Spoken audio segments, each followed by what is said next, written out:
Hey everyone, welcome to the NintendoFuse Podcast. This is episode 237, recorded live on September 21st, 2021.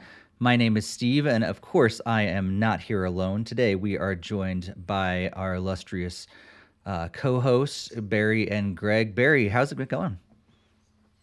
It's been going well. Happy to be here, and hello, everybody. Yeah, and Greg, how are you? Doing good. Happy to be here as always. It always cheers me up every week to be on the podcast. Awesome. Yeah. And of course, we are not here alone. It's not just us three, it's also the live chat. And we absolutely love just hearing your thoughts about any of the news that we are going to be talking about in this podcast or any of the games you've been playing, all that stuff. We absolutely love seeing you guys just toss your thoughts there in the live chat. So if you are joining us live, be sure to join us in the YouTube live chat. In the future, just let you know that we may be playing around with also streaming on Twitch. We're not really sure yet. We may play around with it in the future. We'll see how it goes. But we're definitely going to be here on YouTube and excited to see you guys in the live chat.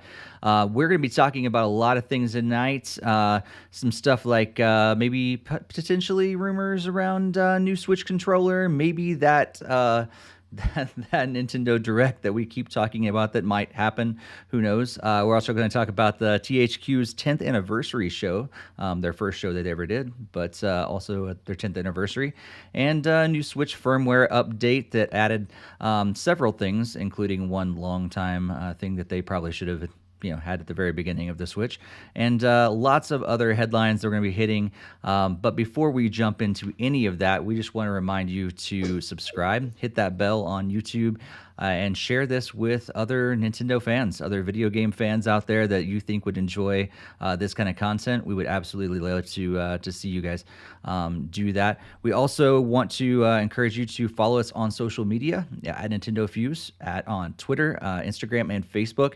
And you can also follow our Discord, join our Discord server. We absolutely love chatting with all of you in between episodes.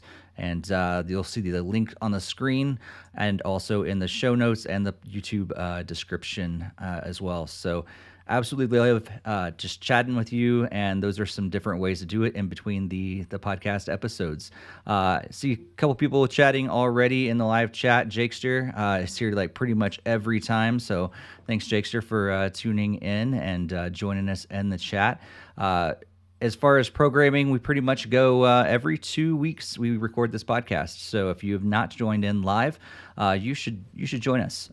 Pretty much every other Tuesday at 8:30 p.m. Eastern Time, 5:30 p.m. Pacific Time, and we go live on YouTube.com/NintendoFuse.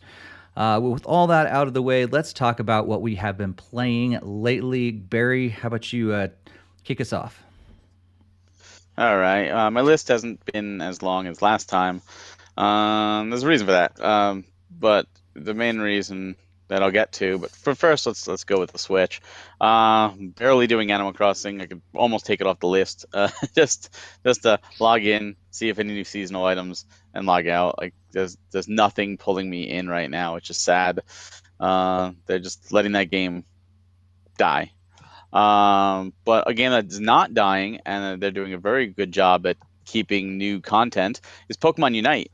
And I found myself not only playing that every night, but because my wife is now playing it, we play that every night.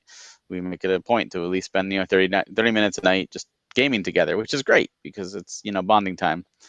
Also played some Macrotus, A Mother's Journey, which we will be talking about in a little bit.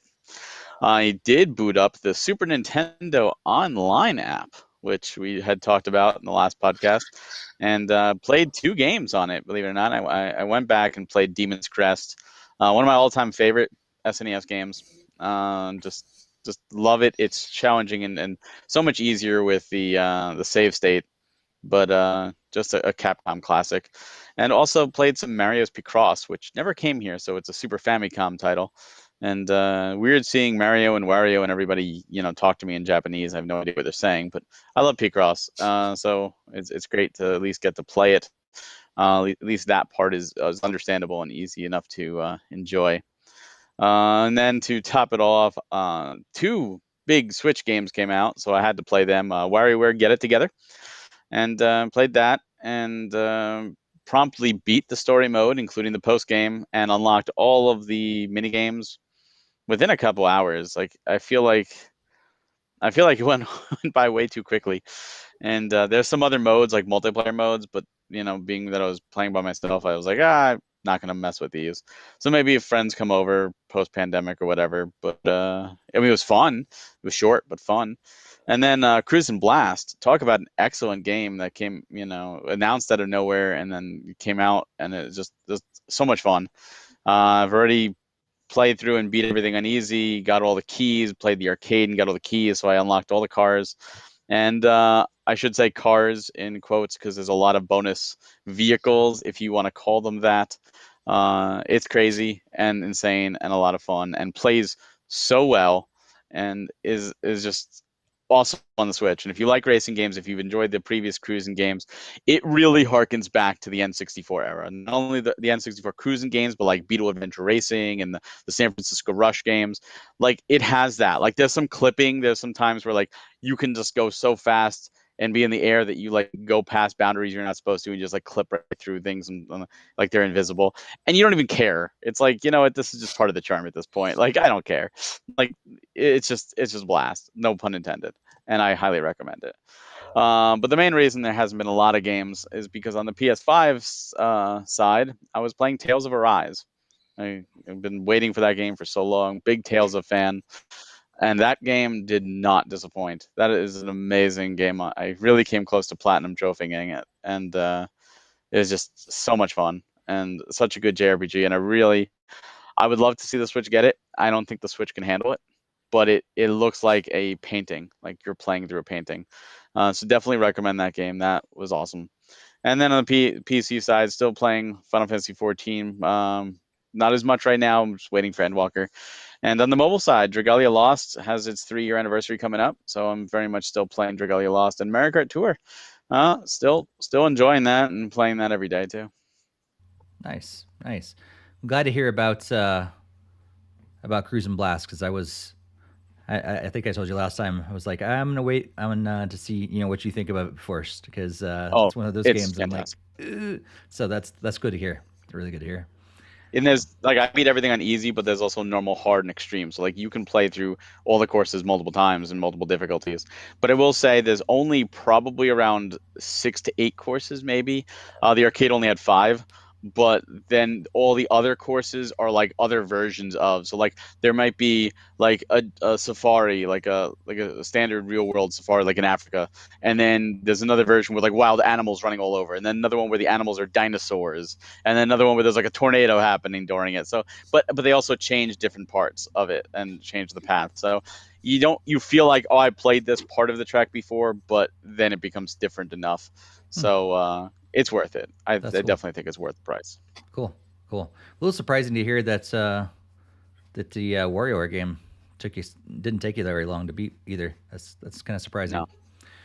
Because you don't play all like there's I want to say it was like 12 or maybe more, maybe 13 or something like that, like different stages plus like mixed up stages. Mm-hmm. And each one has like 22 different mini games, but you only have to beat 10 to 15 to move on, including the boss. So you do that and then you move on.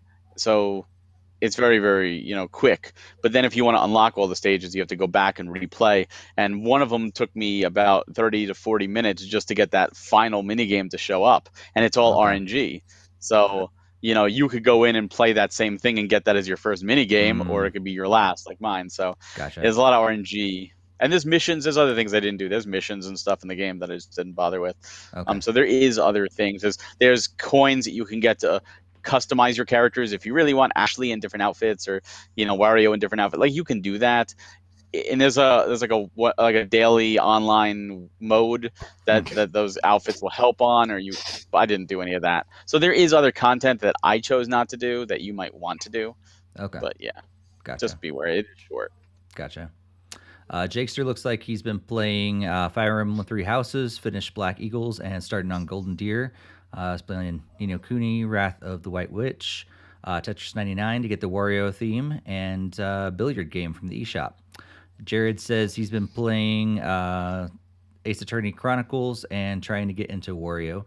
and then Pokemon Go, Mario Kart Tour, and Mario Run. So, Greg, what have you been playing over the last couple weeks? This week's is a little bit noticeably shorter because we've been playing some of these a little bit more frequently now. So um, I actually loaded up Pac-Man 99 after a pretty long hiatus. My daughter was like, I want to try this, and she was having fun, and even got to like rank like 60 or something, or not rank, but like the 60th place or whatever in like a few matches. So it's like she's outlasting some players, and she was happy to be ranking up to like I think 10 she got to. So we were just having a lot of fun, and since we have both of our switches, we're able to get into the same lounge every time, like just by hitting like the starting the match at the exact same time. It puts us in the same lounge, and that was really cool to be in the same like 99 players with her. Still continuing with Mario Kart 8 Deluxe. So I've actually kind of renewed my interest to finish getting the golden trophies on 150cc. So I'm like slowly plugging away at those, and I had put them off, I guess, since the release because it was just I had done it on Wii U and didn't really care to repeat that on Switch. So I'm kind of slowly plugging away to get those triple star golden trophies there, along with playing like online with her, and also just standard local like multiplayer matches and races and stuff. So Cool. lots of action going on there. We did check out the WarioWare demo. It's just like kind of what Barry was saying. It's pretty fast and quick. I mean, the demo we had finished in like 10 minutes. So it's like we had unlocked like all the characters because it's just there's only like 5 or 6 of them in the demo, so was very quick. I thought it was actually pretty fun, so I might think we'll try to pick that up like later this year. Who knows? Maybe Santa might bless us with it later this year too. I don't know, but something to always look forward to play some more of. Then we also played a little bit more Among Us, and I do have to say that game seems to really have gone downhill a lot since the last update. There's a lot of the matches we get in. There's like people are just hitting the emergency meeting button like right like when the match starts. So then like you can't even like start doing anything, and then there's people that take their long time just to skip their vote. So then you're like just practically just sitting there waiting, and it's not a lot of fun when you're just and then people just start dropping out because they actually want to play, not just sit through emergency meetings when there's no point for them to be called. So that was kind of frustrating. And then still Fire Emblem Heroes on mobile, still going strong and continuing to rank there and get more rewards and all that stuff. Cool. Kevin said hi in the chat. Hey, Kevin. I have had one of those couple weeks where I have barely touched any video games, and Rocket League was really all I played, and I didn't get a whole lot of time with that. Had some family in and things like that, and one of the things I did do that has nothing to do with video games whatsoever is I went skydiving. That was pretty awesome. Yeah, a couple days Whoa, ago. wow, that's Yeah. awesome. Yeah. How was that? It was amazing. So yeah, had nothing to do with video games at all. I probably could have like, hey, can I talk my tandem diver into like if I whip out my Switch, is it okay if I like play while I go down? But I figured I should probably just enjoy the experience itself. But yeah, it was pretty incredible. Yeah, everything from like just the whole experience of going up in this small little plane was crazy, and then yeah, just falling and like just the free fall was amazing. But then as soon as like I'm kind of getting used to it and everything, the chute goes off and it's this abrupt like pull, I'll just say, on your harness and everything. But then it goes from like intense craziness to like immediate peace, like all of a sudden, like it just at that moment. And it was amazing just to like see the mountains here in Colorado, like the Rockies, just from the different perspective than I normally get to see them. And yeah, it was a pretty awesome experience I got to do with my wife and my sister. So that's what I did instead of playing video games this last week. So every day, right? Yeah, every day. Well, Every day. I can tell you, I know why people get addicted to it. I'll just say that. We got a discount, like a little sheet like says like, hey, congratulations, you did your first jump, and it's like giving you instructions of like how you want to go about doing different like jumps in order to eventually get your license to be able to jump. And I was already reading it. My wife's like, "You're thinking about it, aren't you?" I'm like, "Heck yes, I am." And so they like give you a significant discount on your next jump as well, only if you book within 24 hours. And I was like, could I did do you? this? So I didn't, because it's still pretty expensive, even though they gave like a 60% discount off what the next jump would be. It's still expensive, and it's a incredibly expensive hobby to get into, even more so than video games. And so yeah, I mean, each jump being, you know, a couple $100 or more actually for the ones that you do licensing to go for your licensure and everything, and then like you have to do like 25 or 30 jumps in order to get your license. So like that adds up pretty quick. Yeah. So it's a significant chunk of change that you'd be investing in being able to just, go jump out of planes whenever you want. But it was a blast, and definitely enjoyed it. Jakester says, "How did my stomach handle that?" I was totally fine. I did take some Dramamine ahead of time just in case, because I wasn't sure how that plane ride was going to be. But I was totally fine. So what you're saying is Nintendo needs to release another Pilot Wings so that you can There you go. relive your experience. Yeah.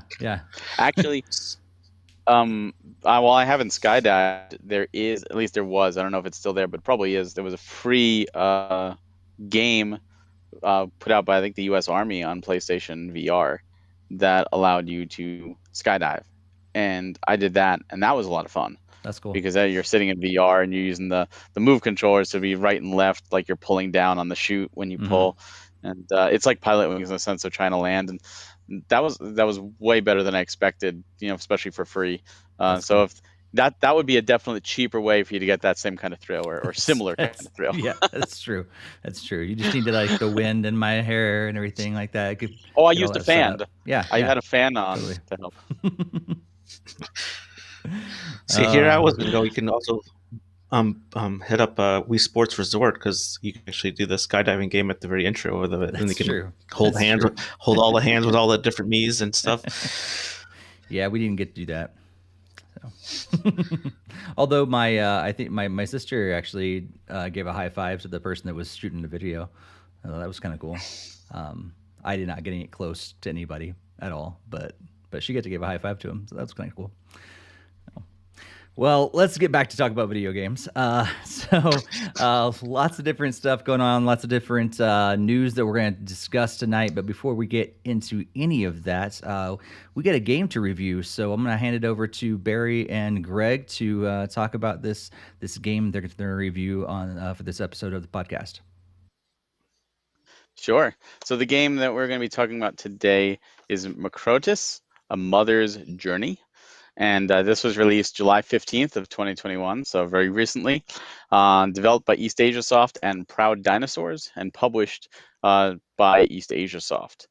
This is a puzzle platformer 2D adventure with a really like trying to be an up in the beginning of the game, where you were a mother, you were swept away by this hurricane and floods away from your babies. So the entire journey, you as the mother, you were desperately trying to get back to your babies, and you know it because it's voice acted, and the whole time she is pleading for her babies to hold on, hopefully hoping to go up, and of course it was not just a quick thing, she goes down before going back up. And this is, since it's 2D, it's beautifully animated, beautifully drawn backgrounds, but it is a puzzle platformer where you have to figure out ways to get through different rooms and environments safely, and there is a quick reset, which is great, to get through and get back to her children. Greg, what are your thoughts on this? I actually really enjoyed this one a lot. I am unfortunately sad to say I did get kind of stuck where I last left off. Like, I couldn't even figure out the puzzle in the room, but pretty much my entire time with it has been very enjoyable. So like, even along the way, after you get to a number of rooms, you get different powers to kind of help you out to advance. So like, even in the video, you can see you're able to like turn into like a ghost like state to like go through like thinner walls and platforms to kind of help around, so then you can still interact with switches and trigger different things without each room. And then there's also a way you can create like different walls for you to hop on, so then you can get to like higher places as well. So there's lots of cool and intricate details, and the puzzles just get increasingly more difficult.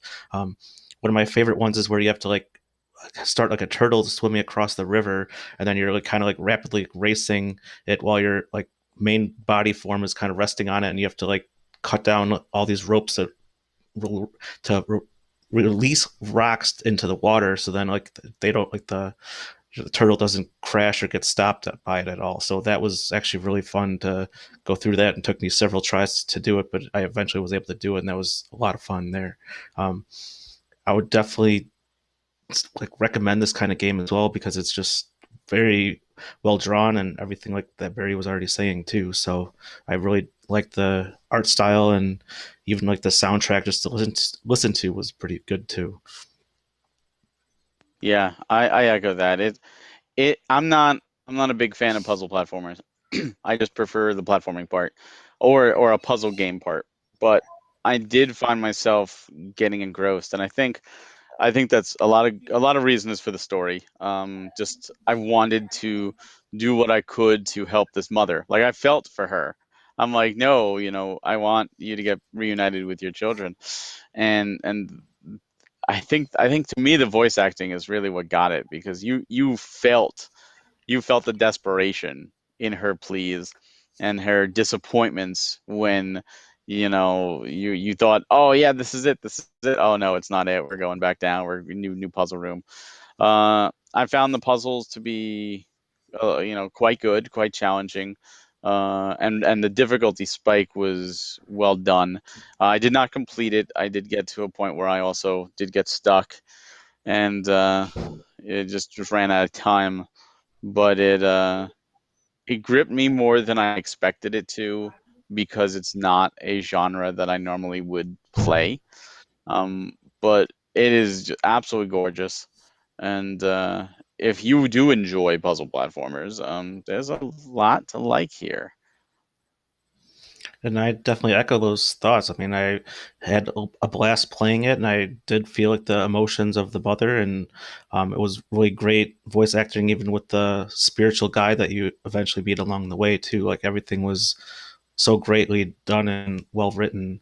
Um, and I do agree that every time she thought she was going to start heading back up is when she actually had to dive deeper into the cave. So it's just like she gets so frustrated having to continue to go down when she knows she has to go up first, and then the story just expands so much from there. It's so incredible. Yeah, it seems I think it's like $12. I can't see because it's downloaded, but I think it's $12. And like to me, I think that is a very fair price. I think that this is one of those titles where if you do again like puzzle platformers, and you enjoy good stories, and you enjoy like the lacks of pressure, like even though there's the urgency of I got to get back, there's still the relaxed nature of you could most puzzles you could sit there and take your time and restart. Like the turtle one is one of those that you have to immediately go. If you miss your turtle, you're gone and you have to restart. So there is some that, and I do wish some puzzles had checkpoints, because that turtle one is a good example, because it's a longer sequence, and if you die like towards the end of it, is like, oh, you gotta go back to the start, and I'm like, oh man, like, and especially to me, that's a little bit of a frustration thing just for me, because like I know what I need to do, and you're waiting on the turtle, and it's like, all right, come on, come on, come on, because like the first time you're panicking, and then after you do it enough times, oh, it's yeah, it was $12. It's on sale. I see now here. Very much worth it on $8 sale. But you know what to do with the turtle. You get so good at it, the path you go, and then you're sitting there waiting on the turtle. Like, come on. So that was a little bit of a negative, but it's so small of a nuisance. But I like that. I like that these puzzles give you the time and patience to figure them out, because they're really really tough. Yeah, some of them really got like stronger. Like I thought I had the solution, and it was nowhere even close. Like those bigger ones are especially are more difficult, and sometimes requires proper timing if you like on the turtle puzzle. But I understand a lot of this is trial and error. Like that's a lot of how puzzle games are. Like you can't just figure it out and just instantly look at it and know what you're doing. You have to try different things, and when you realize you're stuck, that's when you have to reset. So I kind of get it's all about trial and error for puzzle games, and I'm okay having to repeat the same sequence a number of times if I'm not doing it in the right order. Yeah, it's a lot of order puzzles, that's for sure. And some solutions, like I was able to be like, oh yeah, I know exactly what to do. And other ones, I'm like, I know what to do, and it was the wrong thing to do. So it's like, oh, it'll make me think here. Yep, especially some of those a little bit later ones. There's like little things that like shoot the stars out of the wall, and then after you hit the switch, then it's like, oh wait, I need to like not be in the way when that goes off, and it's trying to figure out how to get around that and everything too. So it's a lot of different intricacies that you might think you know what you're doing, and then as soon as you activate something, then you weren't expecting that thing to happen. Which I like. I like that. So like I said, it's $12. It's on sale as of the time of this recording for $8.39. Greg, would you recommend this to somebody at that price or at the full price of $12? I would recommend both. Obviously, if you can get on sale, that's much better. It saves on your wallet. But I definitely think that the full price is definitely worth it if you like puzzle platformers. The puzzles are very well crafted, and they do, like you said, they do increase in difficulty. So it's definitely well worth it. It'll give you plenty of hours of enjoyment to solve through them all.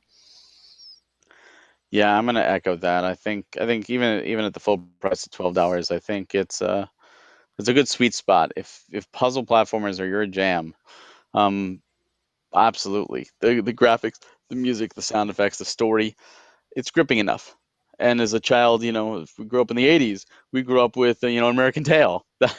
This is like an American Tail, except you're the mother instead of the child, and it's like, oh, okay, this is far different than what I was expecting and far better than I was expecting, but absolutely would recommend this game for sure. Yeah, I would as well. Cool.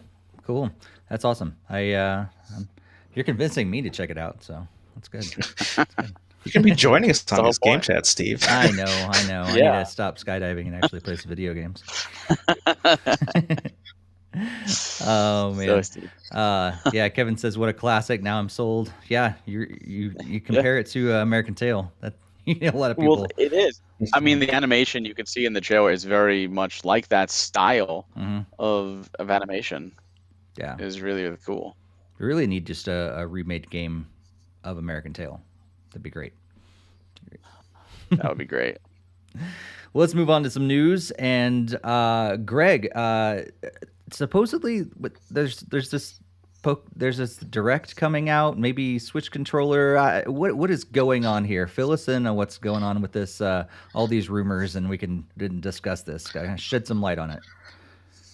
Okay, so like on the FCC filing site, there seems to be a potential for a Switch controller. So pretty much like the filing was like published a few like last week at some point, and pretty much there's not really it's simply listed as a Nintendo Co. Ltd. Game controller along with like a HAC 043 code, and apparently the Switch uses the HAC code for all of its Switch products, so it's safe to say that it's for the current model of the Nintendo Switch.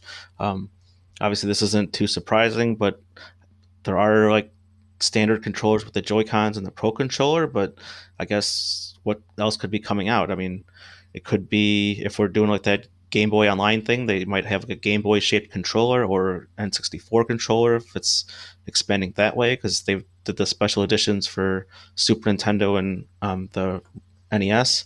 So it could certainly go along that line, or it could just simply be an upgraded Pro Controller or upgraded Joy-Cons even, because we obviously know Joy-Con drift is a huge major thing, and this could technically be an updated Joy-Con. I don't know what you guys' thoughts are on for it, but my personal opinion, I don't think the Direct is going to be happening this week, and it's probably just be this random shadow drop trailer, and it's going to be something kind of like the way they introduced Labo, just like, oh, here's like this new controller that'll be compatible with these games or whatever, and that's it. Yeah. Yeah, that definitely does make sense, and it sounds like something Nintendo would do. Why put this whole production of a Nintendo Direct together if all they're going to release is just a brand new Joy-Con controller? Barry, what do you think about all this? I mean, I could see this two ways. One is I could see if this is something new could be shown off in a direct. I think if it's a Switch exclusive controller in the sense of like another Pro controller type of thing, I can see it just being announced like Labo. If it's an N64 or a Game Boy, specific controller for an online app, I could also see it released separately, but I could also see it being part of a direct. I could see it being like a middle section of the direct where they how directs always have like the marquee games, like the anchor games in between the headlines, and it'd be like, oh, check this out, and then have a trailer for Game Boy or N64 showing on the Switch, and then check out this also controller available, and then that's how they reveal it. So I could see it being both ways. I mean, they do have a history of announcing directs after we have podcasts, and we are having a podcast. So, I'm not saying yay or nay, but there's always a possibility. But either way, I'm interested to see what it is. And I know like the deadline's coming up on so they have to reveal it here very shortly. So we might get something this week. Who knows? Yeah, that's true. Yeah, I'm wondering, yeah, what it really could be. Because I feel like, if people are speculating about a new Pro controller, what could that really mean? Because like, unless it's, I don't know, just an enhanced version of what they're doing already, the things that I would want changed, I feel would be a very different way of going about the game itself. Like, I want analog triggers on a Pro controller, but like the games haven't been made with those in mind. So would that would really kind of potentially, I wouldn't say break some games that are already existing, but they would operate differently because of that, because of the different type of controller. So, I mean, I could maybe, I mean, would this? I don't know enough about the product numbers or anything like that. So, could this be something like the NES controller or the SNES controller, like when they released those that functioned technically like as Pro controllers or whatever, because you can connect them that way, but they're really kind of just a different way, a repackaging of the controller that already exists based on a new system of games that's coming to Nintendo Online. Could that be something like that? Do you guys know enough about the product numbers to know that? I haven't looked. No, into unfortunately, I don't know. Yeah, haven't looked into the product numbers, but that's why I was thinking it's more than likely like the next system for Nintendo Online. That seems like the safest guess, and then anything else, it's just whatever Nintendo's going to surprise us with. Right. Sometimes the safest guess is not always the correct one. Yeah, yeah. I'd love it to be updated and fixed Joy-Con, but if they like the OLED version of Switch is coming out like really really soon, right? So like if they were going to do that, you'd think that the new system would be have these new Joy-Con in it already, and so if that's not the case, so it's probably not a fixed Joy-Con. I'm kind of running out of ideas of what it could be, except for, I mean, would even just a different color? I'm wondering if just a different color Joy-Con or different color Pro controller or something like that, could that also mean different numbers? I mean, would it? I guess the FCC, like maybe there's a different filing, so you probably don't have to file for a brand new color. But I mean, it could be something simple like that, right? I mean, it would not necessarily guaranteed some huge change. Yeah, it could be something simple, and it's probably something simple. Mm-hmm. I mean, unless they're just going to pull the rug out on us and it's be like the next like Labo type controller that's completely different, like from everything that we're used to seeing. Mm-hmm. Or like even like that Ring Fit controller that Jared's been mentioning. So it's could be something completely off the wall that you have no idea like what they're doing. Yeah, yeah. Speaking of Jared, let's go to the chat. Yeah, he mentioned that it could be kind of an offshoot thing like the Ring Fit. He said every year we get a new some interesting controller or experience like Labo, Game Maker, Garage, Ring Fit, etc. I totally get that. That could be like the new thing this year. That's like a a peripheral or some other controller that kind of enhances the game or is made for a specific game. I totally get where he's going with that. Kevin says that if they do N64 controllers, I hope it has rails to attach them to the Switch, similar, I think, to the NES controllers. That was kind of cool. Or maybe not so cool. I don't know. Could be cool if they attached the two and actually able to play instead of just charging like the NES controllers. And then, yeah. And Basement Dweller's asking if anybody is switching over to the OLED on the 8th. We've talked about this before. Are either of you guys planning on getting the OLED Switch? I have It's it not pre-ordered. this time.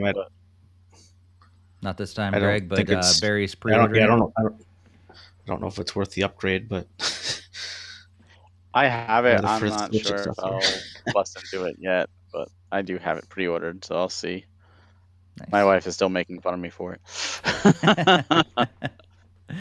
Yeah, Jared says he has it pre-ordered, but he's not sure if he's going to keep it as well. Yeah, I missed the pre-order option, which is probably nice because that didn't allow me to be in the position you guys are, because I'll probably end up keeping it even though I don't really need it. I do have the Zelda Game & Watch pre-ordered though. I got 2 of those on pre-order whenever that ends up coming out. But yeah, probably not going to get the OLED.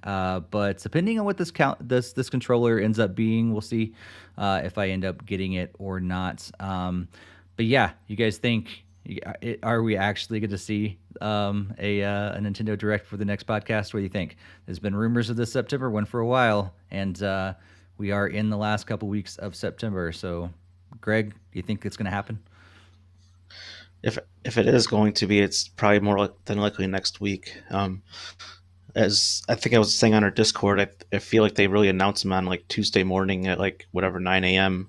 and then it's usually on Thursday for the bulk of the last Direct. So that's why I think we're kind of out of the window, and I don't see them announcing it like tomorrow and then it's on Friday or whatever. So I don't think they've ever done one on a Friday. I mean, obviously they could always shadow drop the Direct. They've done that like once or twice, so I could be completely off base, but anytime that there's a Direct, they have normally sent out an announcement for like 2 days time. So if it is September, then it is next week, more than likely from my thought. But who knows? They don't like to give us routine Nintendo Directs anymore, so maybe the E3 one was the last one this year. I don't know. I hope not, but we don't know. True. Barry, what do you think? I think we're gonna get something tomorrow. I think we're gonna get an announcement tomorrow for Thursday. I think because of that patent, I didn't feel this way beforehand, but because of that patent and because of it, the NDA, whatever, is ending, they want to reveal things. They want to control. Nintendo likes to control the narrative. Nintendo likes to control how things are shown off. So I think their cards are going to be played. Whether it's a Direct or whether it's something with this control, I don't know. But I think we're going to get an announcement tomorrow for Thursday. Just my prediction. I know people have been speculating every day. I don't know how many people check this or watch this. I follow Arlo, who does YouTube. He's been predicting every morning at 10 o'clock Eastern, and it's been hilarious because he's been doing like, oh, if this, if they don't announce it, then I'll do this, and he's always making videos of him doing the other thing because nothing's being announced, and it's hilarious just seeing like my Twitter feed is nothing but Nintendo Direct. I want it. Historically, we should get it, but Nintendo also likes to do things on their own, so I just have a feeling. And I have the same feeling that I've had before, that I've been completely wrong. So don't hate me if I'm wrong, but that's just a feeling because and only because of that the reveal with the patent. That I have a feeling their hands are forced to do something here in the next few days. So a reveal Wednesday morning for a Thursday Direct seems right to me. Okay. Seems like Jared agrees with you. Jakester is thinking that it could be just a shadow drop entirely, like the one partner showcase. I'm actually thinking maybe it might be along those lines, Jakester. I think we could get just a shadow drop of that, maybe a direct mini or another partner showcase or something like that. I don't know. I'm kind of losing hope for a full on direct. I almost feel like they're just going to shadow drop a couple things this week and just like, bam, there it is. I think only because I'm not expecting this controller thing to be like that big of a deal, I guess. And so why build a direct around it or announce something like that, like hardware at a direct? They haven't done that in a really long time. So I feel like it'd be yeah, some just shadow drop Tuesday, Thursday, or whatever, and then we just wake up to it and be like, oh, I guess we have a new controller. Cool. Let's move on. Speaking of moving on, Barry, tell us about what happened with THQ and their showcase event. Yeah, so THQ Nordic celebrated their 10th anniversary, and I had to specifically state that because this isn't THQ, the THQ that has been putting games on Nintendo for a long, long time. This is Nordic bought the THQ name and a lot of their licenses when THQ filed for bankruptcy back in late 2012, early 2013. So they rebranded Nordic Games to THQ Nordic. So it's been 10 years, and now they decided, instead of not doing anything, they decided to copy everybody by let's do a direct. And they had a showcase with Jeff Keighley hosting it, because you can't have a showcase now without Jeff Keighley. He's got to be there. And they showed off a number of games, and I went into it like, all right, let's see what's going to go on. And they showed off 6 new games. The unfortunate thing is only one of them is on the Switch, which is really disappointing. But they did show up Destroy All Humans 2 is getting remade as reprobed. Unfortunately, not Switch. SpongeBob SquarePants, the Cosmic Shake is coming to the Switch. So there's your one game. Outcast 2, A New Beginning was shown off, not Switch. Jagged Alliance 3 shown off, not Switch. Superpower 3, again, not Switch. One that's surprising me that isn't on Switch, MX versus ATV Legends, because they're, that why not? But nope, no Switch. And then they also showed off Elix 2, with open world RPG. Looks really cool. It's been like 20 years or something since Elix 1. Not Switch.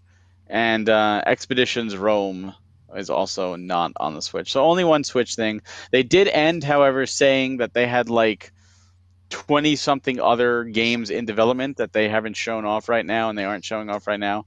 It looked like Jeff Keighley had some Darksiders posted or statues behind him, so I was like, oh, Darksiders 4. So nothing was announced there. Darksiders 3 is finally coming to the Switch, so who knows with that.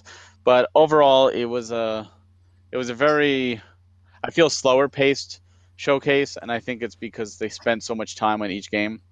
So if you were interested in the game, it was great, but if you weren't, it was kind of like, eh. But they did have some developers actually get on there and talk about things and show gameplay, so I applaud that. It was quick. I think it was like only 20 minutes, so it wasn't too bad. But unfortunately, not as much Switch love. Did you guys catch it? What are your thoughts on the game shown off? Anything that you wish was coming to Switch? Yeah, go for it, Gary.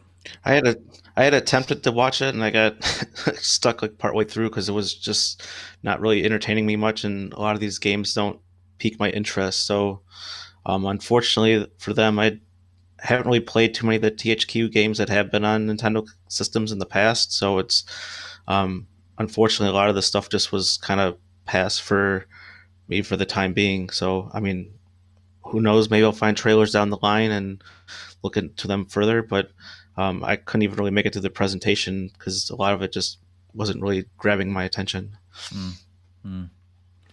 Yeah, I agree. It was. I was surprised that it was so short because it felt so much longer. Honestly, I kept looking at the overall list because like after they went through it and everything, like if you watch it later, you can actually see in just the YouTube description like what games were announced, and I was like, really? That's it for that long of a show? Yeah, it was cool though to see like everything, and there were some games that were impressing. I think impressed me and stuff. I didn't play the Outcast like the first game or anything, so I don't know much about that. But it seems really interesting and grabbed my attention, I think for sure. And the MX versus ATV Legends was very intriguing. I think they overused the Legends song though, because they kept playing the same part over and over and over Oh again. God, yes, they Like, did. did you only license that 20 seconds? Like, that's all you got. But the gameplay looked great, and it was cool to see all that for sure. Also, yeah, surprising that it's not coming to Switch. And as far as the one game that is, SpongeBob game, I've never played any of the SpongeBob games, and so they've never been that exciting for me. I've watched a few SpongeBob episodes, never watched any of the movies, anything like that. So I'm just not a gigantic fan of SpongeBob, and so I really kind of left the showcase going, that's cool. I may end up checking out Outcast 2. And that's probably it. We watched some more gameplay of Destroy All Humans, but again, it's a game that's already been out. Just kind of rebooting it or redoing it. So yeah, I kind of just was left with the meh sort of thing. I agree with you, especially that to end on SpongeBob, because that was their one more thing, and I was like, oh, please, Darksiders 4, like, come on, be something big. And it's SpongeBob, and I'm like, I know it's a big IP, but man, talk about going out with a whimper. Especially because the Battle for Bikini Bottoms remake got some mixed reviews. So I'm like, is this really what you're ending your 10th anniversary on? Like an IP that you don't even own? Because SpongeBob they don't own. So why end on something you don't even own? But sure enough, they're banking on it. So we'll see how it goes. I'm with you. I really want to see how the other games perform. Destroy All Humans just makes sense because they did the first one, and they're really trying to bring that IP back. But I don't know why it's on Switch. I mean, that should be on the Switch. There's no reason they can't make that for Switch. And when the first one didn't come to Switch, I thought that was kind of a missed opportunity. And I feel that way again with the second one. So who knows? Darksiders 3 didn't come to Nintendo right away, and now it's coming. And so who knows? It could be down the road. They could decide, hey, now that we've milked all the money we can from PS4/5 and Xbox gamers, hey, let's try to milk the Nintendo ones. Sure. The Outcast definitely looks interesting. I like the design. I like the story of, is out of place in this world, and the technology is really cool. And Elix also looks kind of interesting. So I'm interested to see how those go. But again, just because I'm interested doesn't mean I'm gonna jump at the chance to play them right now. Yeah. I think we all agree on that. Looks like Jakester says, I wish the Outcast game was on Switch. It's the only game that caught his attention, and the only SpongeBob game he's ever played was Drawn to Life. Yeah, I think. Maybe we're gonna get these game announcements in tomorrow's Direct. Who knows? I think that's one of the big things that Nintendo likes to announce those things on their own. Sometimes at their own events, like they've held off on letting other companies announce and publishers announce games coming to their system. Almost makes it look like they're not coming, so that Nintendo can kind of have that fanfare themselves. So maybe that's what's happening here too. Well, that happens with other companies too. Yeah, because I think there was a number of games that have were announced. People was like, "Oh, where's the Switch version?" And they're like, "Oh, we don't know." And then all of a sudden, there's the Nintendo Direct. "Oh, by the way, this game's also coming to Switch." And it's like, "Oh, that's surprising." Yeah, I see, but usually that's reserved for if Microsoft or Sony are putting on a presentation and a game is shown off, and then afterwards in the press release, oh yeah, it's also coming to these other systems, right. But we're not going to talk about it at a PlayStation or Xbox event, just like Nintendo Directs. Games have been announced at Nintendo Directs, and then afterwards it's this isn't a Switch exclusive. This is also coming to other platforms. But when it's the publisher themselves doing it, there's no console allegiance there. It's just kind of like Nintendo. Don't. People are watching this. You want them to be excited. You don't want to see like, oh, that game is also coming to Switch as an afterthought. You want it to be like, oh, that game looks great. Oh, and it is also coming to Switch in the same moment. Mm-hmm. Not, oh yeah, but now that I know, I saw it already on PlayStation and it looks better, and I have both, so I'm gonna get the PlayStation version. Now you just lost the sale. You want it to be all at the same time, so they have Switch in their mind right from the beginning. Oh, that would be great on the go. I hope to play it on the Switch. Mm-hmm. Yeah, I almost kind of wonder if they're still working on the Switch version, and they just haven't gotten to a point where they feel comfortable talking about it yet. And so, because of that, the rest of the systems are ready to go. We'll maybe announce Switch if we can finally get it to look good on the Switch, and if not, we don't have to worry about it because we never announced it. All right, well, let's move on. Speaking of a Switch, it did get an update. And this was, I think, one of the first times that I've seen like one of those full number updates. And I go, this warrants a full number update. Finally, it maybe didn't have nearly as many things as I think people were expecting, but firmware update 13.0.0 is available for the Switch. It launched on September 14th, so like a week ago as we're recording this. And there's several different things that are included in this. The first of which is one thing that people have been wanting for a really long time.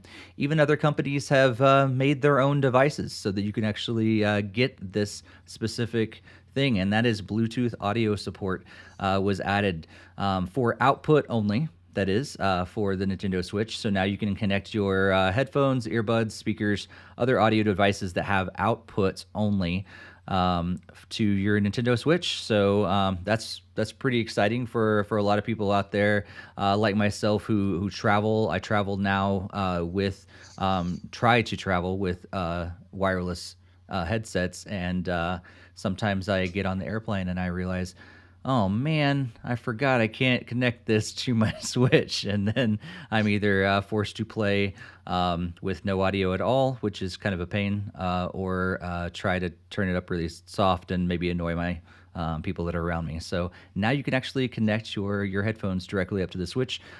Seen some other people do it, and it seems pretty easy to do. You can also update a dock, which this specifically is kind of put in there for the upcoming OLED model dock. So this is a dock that you can get for either system. So if you have an older version of Switch, you can still get the new dock when it comes out that has the LAN port. But now you can update that dock, which is really, really interesting. And we will get into kind of some speculation in just a bit around that, because what is in the dock that needs to be updated?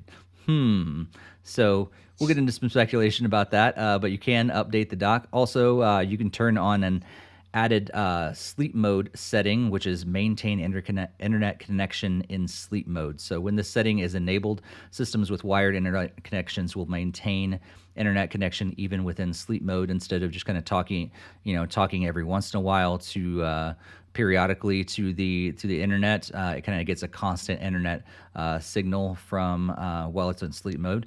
And also you can there's a new collaborate control sticks in the system settings as well. Not really sure what this does, if it's a way to possibly overcome the Joy-Con drift, or if it's just a different way to collaborate the or calibrate, not calibrate the control sticks. And then there's a couple other updates as well. You can now see whether your internet connection is 2.4 gigahertz or 5 gigahertz. And then also, I believe the Twitter posts. So before you were stuck on like old Twitter and only able to post, I forget the number, but the old amount of characters, but now you can post longer posts to Twitter as well.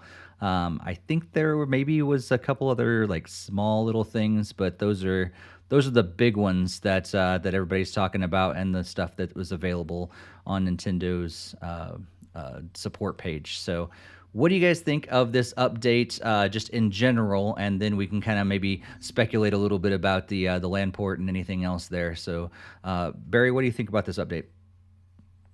It's sad that this is something that we have to get excited about. That's all I have to say. Like, I feel like, and I have an Apple phone, but I feel like, it's like Apple users like, hey, we have this, and Android's like, we had that a decade ago. I feel like that's this. Like, everything here is stuff. Not only should we have had it before, but other Nintendo systems have had similar things before, and we still don't have folders, for example. We still can't see, past games past a certain point. I mean, I don't know. It just the Bluetooth is only audio, no audio out, no audio in. So headsets don't work. It feels like a very Nintendo update, like years late and not as far as it should have been. Like they're tipping their toes in what they should be doing. They're not going all the way in, and I mean, it's great that it's there because it's quality of life. Um, but it feels like, why did it take this long? Mm-hmm. Why? Yeah. Greg, do you agree? Yeah, 100%. I do share that same sentiments. It's like, oh, Microsoft has like, oh, here's live. You can play online with friends. And Nintendo's like, nope, you can still do couch co-op. And then it's like a few systems later, then it's like, oh, we have online. You can play Mario Kart online. And then like, yay, finally. Like, what the heck? Like, so it's like definitely one of those kind of updates, as Barry was saying. So it's like I know other systems already have better like headset support, and that's been a long time thing, and Nintendo's still standing by their mobile app that they're slowly deprecating. So it's like they don't want to give you the audio out or in or whatever, and like even though it would make perfect sense and be a good time to do so, especially if you're allowing it to now connect to the system now. So that to me is kind of like why go half? Why can't you go full? Yeah. I mean, voice chat should be pretty like a commonplace. Nintendo doesn't have to turn it on for like Splatoon or whatever or Mario Kart, but you should at least have it on for like the other like, third-party games that people want to like chat with, like Minecraft or whatever. So I don't get it. The problem with voice chat is that Nintendo is positioning itself to be as family friendly as possible. And if you use voice chat in most other games, it's usually the kids that are running their mouths and cursing and all this stuff. But the truth is, it's like, even like I play Pokemon Unite. I love Pokemon Unite. Having a ton of blast with it. But there's no voice chat, and all you have are set items like, oh, defend here or head to here or whatever. Voice chat would help so much in that game. Voice chat would not only help so much in the game, but there's also no options as you picked that character, but you're playing like a garbage player. Why are you running around with 50 points score, you son of a... why don't you defend? You're not defending. You're killing a random Pokemon instead of defend. We just lost the game because of you. Standing there not doing anything. Yeah, like we really need the stuff that you need in online play, not let's do our best. No, right. That's not what you need. And voice chat would allow you to do that. And Nintendo doesn't want that to happen because, oh my God, kids might get offended. No, I'm sorry. If you're playing a game with adults and you play like ass, you're going to get called that. And you should be called that. So you learn. That's how we did it in the 80s. That's how we did it in the 90s. You went to the arcades and you're like, I'm going to play against this guy in Street Fighter 2 with my quarter that I had a vacuum to get. And you were so happy. And the guy kicked your ass in 3 seconds and your quarter was gone. And you were like, but there was no apology. Next to get to the back of the line, the next person's there in the fight. That was it. You were told, you were schooled. That was how you learned. All right, now I need to learn how to be better. But let's give it our all. Very Nintendo. That's what they want to do. They want to censor that and make sure only positive messages are there. And that allows other people to grieve. Like, oh, I'm not going to move. I'm not going to do anything. I can't tell you how many Pokemon Unite moves. Like, the other team scores 5 points, and they're like, surrender. Why do you keep wanting to surrender? It's like 30 seconds into the match, and you want to surrender already. Like, Happens what is Rocket wrong League with all you? the time.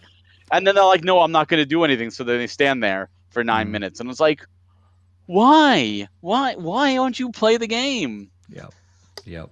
Totally. Well, they can always bust and out. like the Among Us thing that Greg was talking about. Yeah, if they had a voice chat, they'd still have to not really a family friendly thing at all to have to pull out a phone or an iPad or something like that, and then connect a headset, and then connect to their. Yeah, it's just like catch up to the 21st century, but oh well, little You know steps how here. they get Okay. around that? ESR online ratings are not rated by the ESRB. That's how you get around it. Or Hmm. make a dongle say allow voice chat or not allow voice chat or Right. something like kid friendly mode. Or you could Fine, but easily let us adults you play it. you could put voice chat behind a parental setting as well, like where it has to be turned Yeah. on by a parent if you're on a child's account or something. That could easily be put behind a parental wall. Then they So should I do already that. thought of the perfect solution for this. They just need to hire those Miiverse moderators, so that as soon as you say the bad words, like poof, kicked out of the game, There you banned. go. Put them back to work. No, you know what? They don't need that. What they should allow you to do is they should allow you to have adults or kids. And if you're on a parental control, you can only connect with other people with parental control. And Hmm. if you're an adult, you can connect to that. And that's that. Because when you dumb down entertainment to the lowest common denominator, it's the safest, but everybody else suffers. That would be like saying we need to make this video game playable, with just a thumb. And so we're going to take out all complications, and the whole game is literally just one button push because there are people who only have one finger and therefore they can play this game. So if you have all your fingers and you're capable of playing nope, you don't get to play anything. Instead of making a mode in the game to allow you to play with one finger, but allowing you, if you have more than that, to play the other way, that's options, it's customization. That's what every game should have that. And Nintendo doesn't like that. And he complained about Luigi's Mansion 3 not letting you invert the axis for the camera or for the nozzle. That is a easy quality of life thing that should be in every game. Let people choose how they play it. It's not like it's cheating. It's just personal preference. The Yeah. same thing should be with online. You should have adults, you should have children, you should have them separated. Nintendo likes to be family friendly. I get that. But there's also adults that like to play, and they should allow adults to have their fun too. And I guarantee you, more swears are said by children on voice chat with Xbox and PlayStation than adults. So It's very true. if you think by not allowing them to do that on Nintendo, you're preventing that, all you're doing is encouraging them to do it on PlayStation or Xbox. That's all you're doing. Kids curse. Kids are going to curse. We all cursed as kids. If we didn't, we were surrounded by kids that cursed in school. That was just the thing. Movies have it. Your parents let you watch something you're not supposed to. You turn on a channel you're not supposed to when they're not looking. We did it. You can only shelter somebody so long before the real world steps in. So Nintendo, let's let the real world step in at least a little bit here. Let us use headsets. This is not a taboo device. Let us use it. Yeah, yeah. Well, it is cool though that we can have at least finally a Bluetooth output, and yeah. So I'm looking forward to being able to connect my headsets when I want to play wirelessly.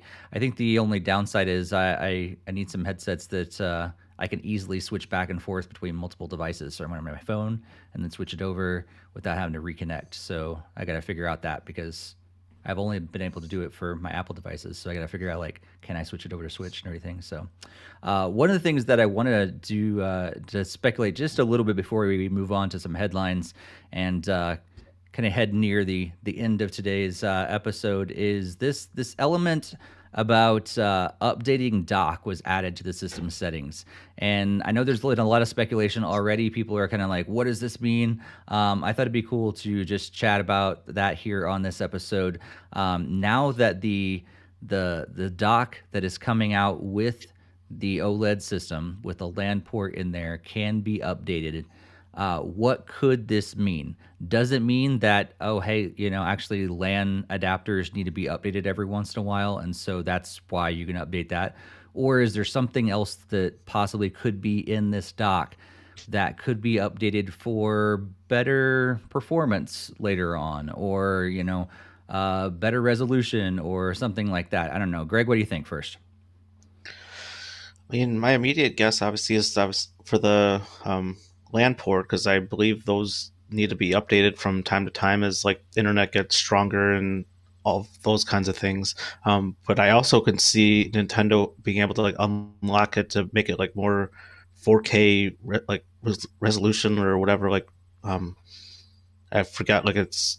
I know there was a lot of speculation about that when before the OLED was announced. Like there was like a 4K Switch coming and it had to be like 4K ready type stuff. So I don't know if that means they can somehow tweak the output to kind of like up-res it to 4K or something. So that would be a potential guess on my end, but I don't know if you can do that within the dock itself, and especially through like a software switch.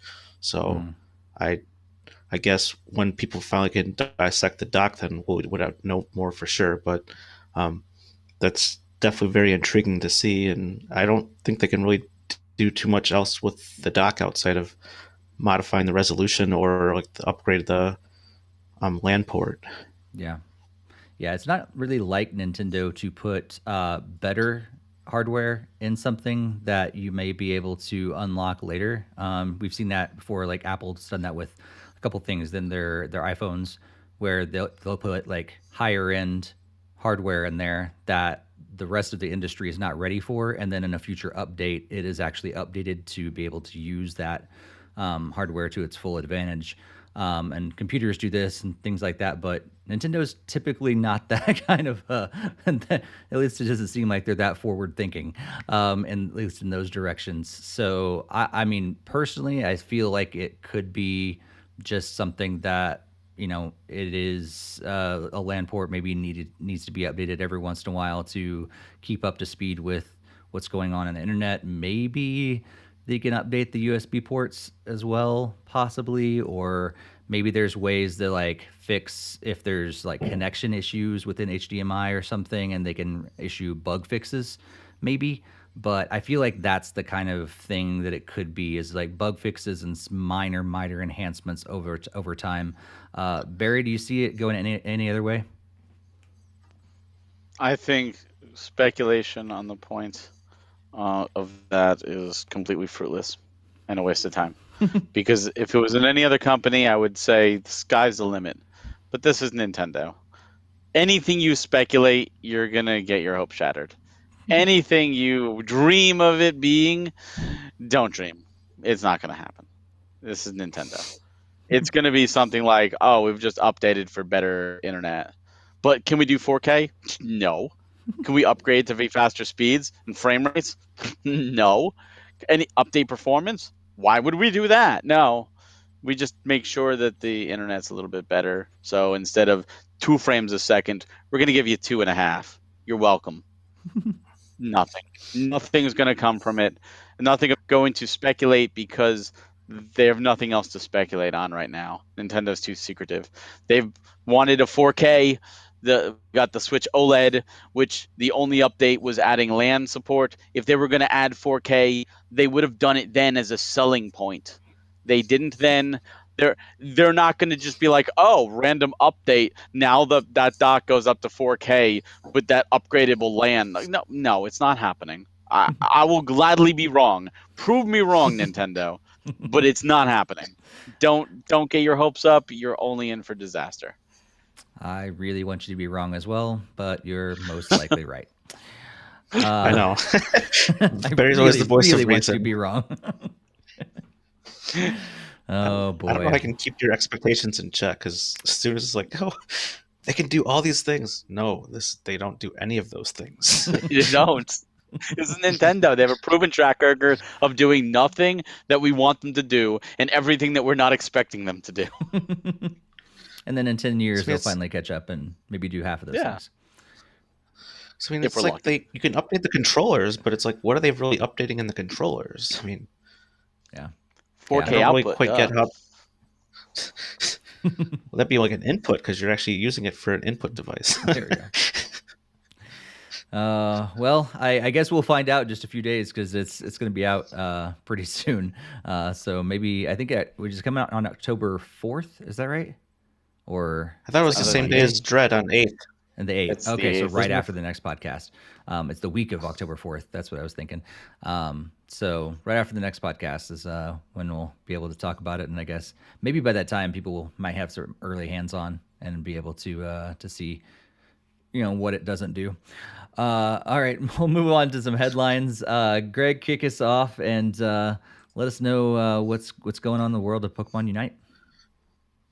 Yeah, so you've obviously heard Barry talking up a storm about Pokemon Unite. So anyone else that doesn't have a Nintendo Switch, or maybe you just want it alongside yours, it actually will be launching on iOS and Android tomorrow. So they've already announced on their YouTube page, and then you can still log into the game and be able to play with your friends and everything. And it's supposed to be all completely cross compatible between all three of the devices. So I guess check it out on the App Store starting tomorrow.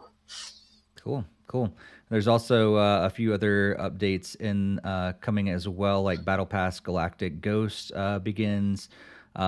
Unite Squads is a cool thing that you can kind of join together in a squad. And there's also, I don't know how to pronounce that Pokemon's name.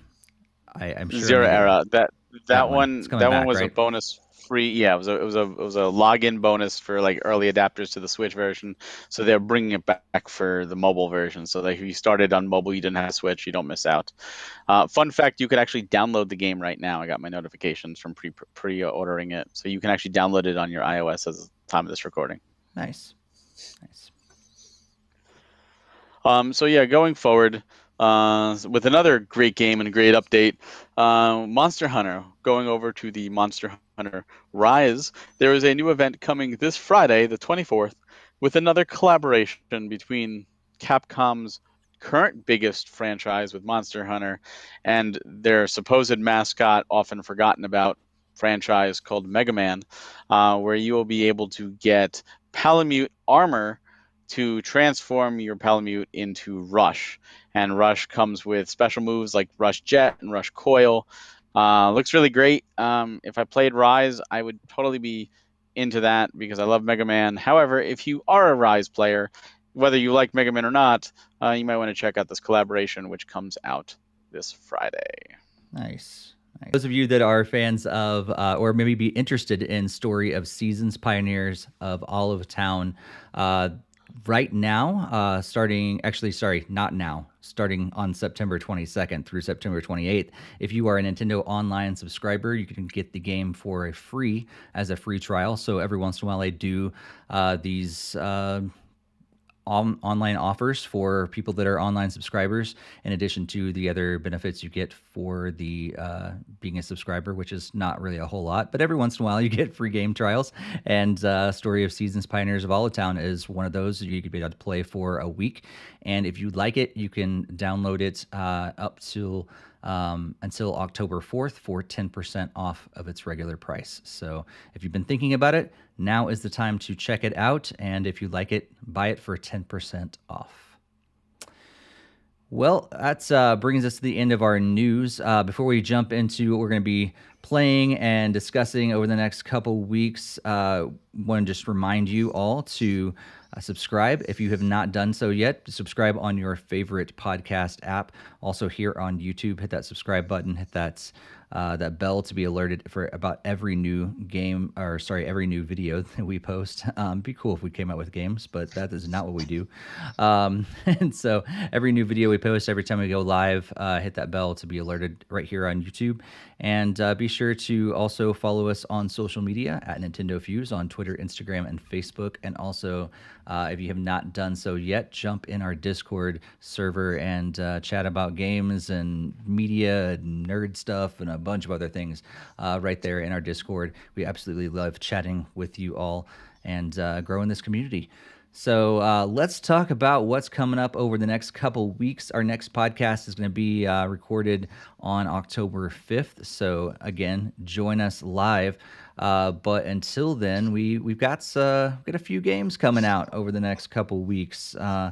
Games like Diablo 3, finally coming to Switch. You mean Diablo 2? No, Diablo 3 is Diablo 3 already out. Oh, it is already out. You know what? I was thinking of the collection with all 3 Diablo games is what I was thinking of. Or is it 2 games in that one? I don't know. Whatever it is. Diablo 2 is coming out. And there's also a Diablo collection that's coming out.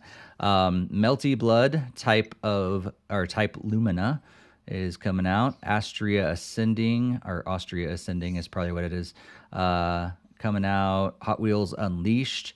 There's a chance that Fall Guys is coming out. It's just still listed as the fall.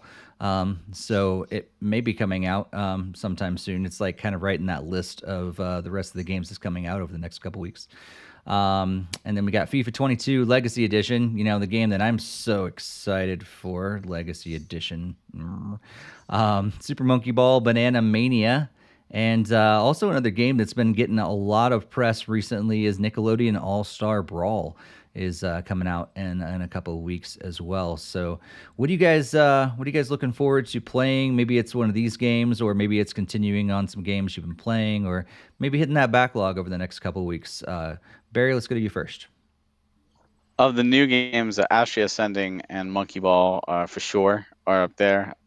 Death's Gambit is also a possibility. But first, in addition to probably playing some more Cruise and Blast just to unlock the harder difficulties, Life is Strange True Colors, which didn't come out yet on Switch. It is coming, but that game lost to Tales of Arise, so I need to go play that now because that's a very special series and very, very good.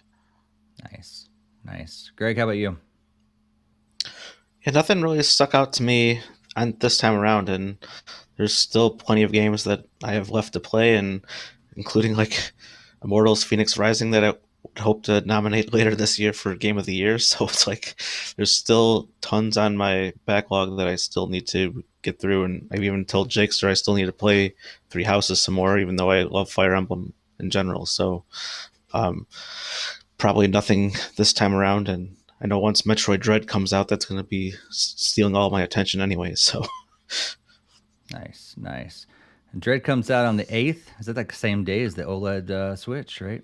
Yeah, same day. Yep. So it's a big day, but yeah, I think for me, it's going to be definitely hitting some games that I've been talking about for a while, wanting to play. If any of them that are coming out over the next couple of weeks, if I get any of them, it might be Monkey Ball. I'm gonna see what other people think about it. The Banana Blitz remake was just okay on Switch, so it needs to surpass that for me to actually get it.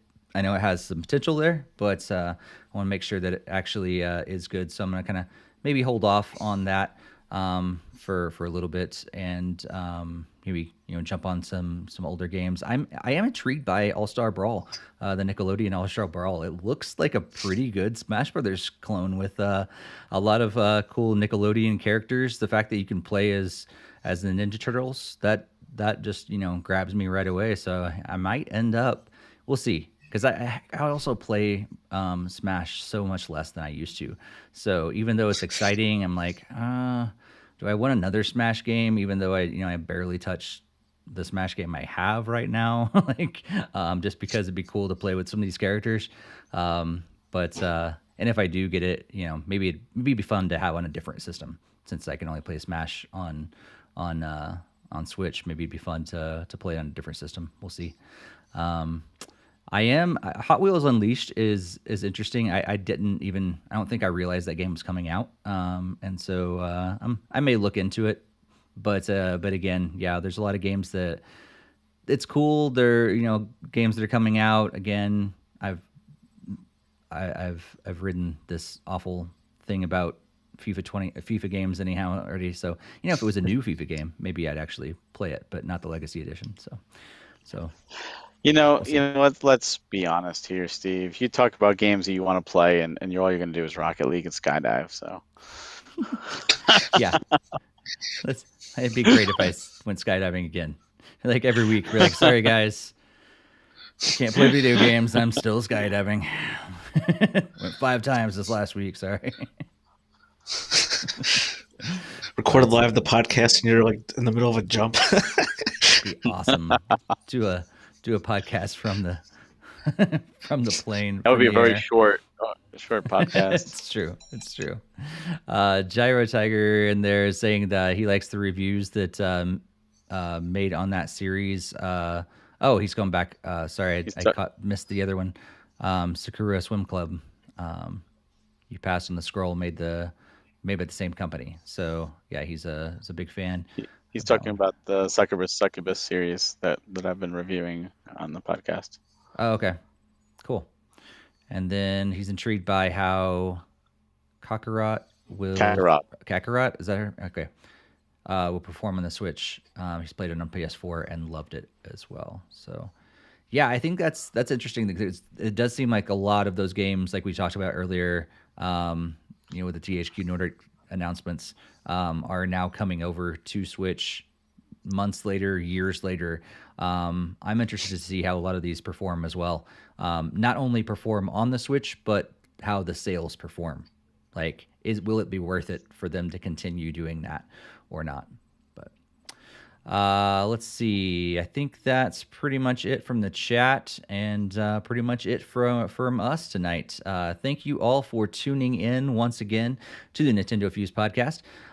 We want to just encourage you, if you haven't done so yet, follow us on social media. Also, join us on our Discord. We would absolutely love for you to do all of that. And it's just a cool way for us to continue connecting with you all in between episodes. Greg, what are you going to be doing over the next couple weeks? Where can people find you, connect with you, all that stuff beyond our social media and beyond our Discord? Well, pretty much I'll be in the Discord, and you can follow me on Twitter, gamer GD3. I also have Instagram, but haven't really posted in a while, but hoping to get that going at some point in the future. Pretty much over the next few weeks, just hope to really be going through some of these games that I've neglected for quite a long time. Fire Emblem, Phoenix Immortals, Hyrule Warriors. There's just so many games that I've only barely started or haven't started, and I really need to get better about hitting those instead of all the ones that I've played 1,000 times already before. I have no idea what you're talking about, Greg. Barry, where are you going to be? What you going to be doing? Where can people find you? Well, in addition to social media, I will be doing the other podcast that I do, the Switch Mania Playcast, and of course be busy working at Premium and have some good stuff coming up. In fact, I just wrote a little something that will be shared here soon. It could be another direct, or it could not be, but it was a lot of fun to write. I'll say that. In addition to that, not for next podcast, but the one after that, the weekend of Metroid Dread and the OLED, I will not actually be playing Metroid Dread on launch day as much as I would want to, because I will not be here. I will actually be down in Philadelphia. Too Many Games is going on that weekend, so I will be there for that weekend. So if you are in the Philadelphia area, or you're making it there, you can come visit me at the Premium Edition Games booth. Just come and tell me, say, hey, I listen to the podcast. I know you're from NintendoFuse. I'd love to say hi and love to see you. So please do that. I will be there. Cool. You can also find me at Steve Cullum on Twitter and other social medias out there, in addition to our Discord and stuff. And I think I'm with you, Greg. There's a lot of games that I've been talking about for a while, and I think I may actually have some time to chip away at those. I really need to get back to those Star Wars games, and I really want to finish Spider-Man. I played a ton of it before and then just sit it to the side, and I really want to finish it, especially now that the Spider-Man 2 has been announced. I'm like, I'm going to be left behind. You need Miles Morales then after. I need to do that as well. But as of now, I can't play Spider-Man 2 because I only have PS4. Because I think it's... Yeah, but it's coming out in like PS5, 2 years. Right? So 2023. Maybe by that point I'll have a PS5. We'll see. Maybe by that time I'll finish Spider-Man 1. But I think I don't think I really have anything crazy going on over the next couple weeks. But we'll all three be back hopefully on October 5th for our next live recording. So again, if you haven't joined us live, be sure to do that. We absolutely love having you guys in the chat just interacting with you throughout the episode. And yeah, until then, everybody, happy gaming. Have a good one. Happy gaming. Good night.